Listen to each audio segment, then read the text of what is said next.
Well, and it's actually a very fair question to be asked, that will this actually make it easier for the government to actually catch anybody? And indeed, if you talk to some of the greatest leaders in the internet, so people at Google or other massive companies, they actually talk about how this won't help people.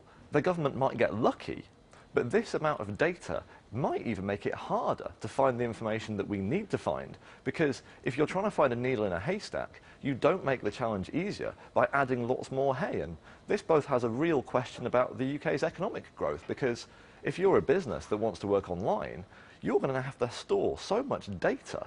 That's a big cost on your business. So do we expect companies to invest in infrastructure and fast internet and fibre optic internet when their businesses are going to be crippled and they're having to intrude on the privacy of their customers in a way that no other democracy is proposing?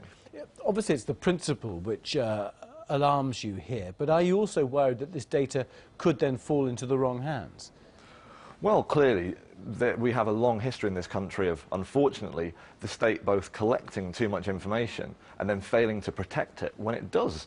And indeed, that is a real fear, because this data will be held both by service providers and the government.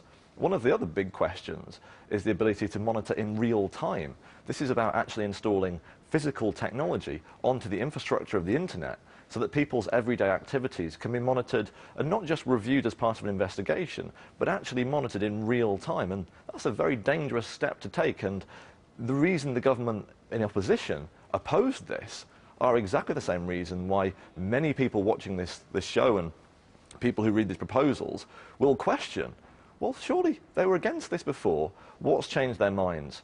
And actually, I think this is a problem not in the politicians, but in the officials. Some people want this. Some people have called for this before, and they were told no. And I think it's time that the government learn to say no to its officials and stand up for the principles that they were elected to uphold. Nick Pickles, Director of Big Brother Watch, thank you very much.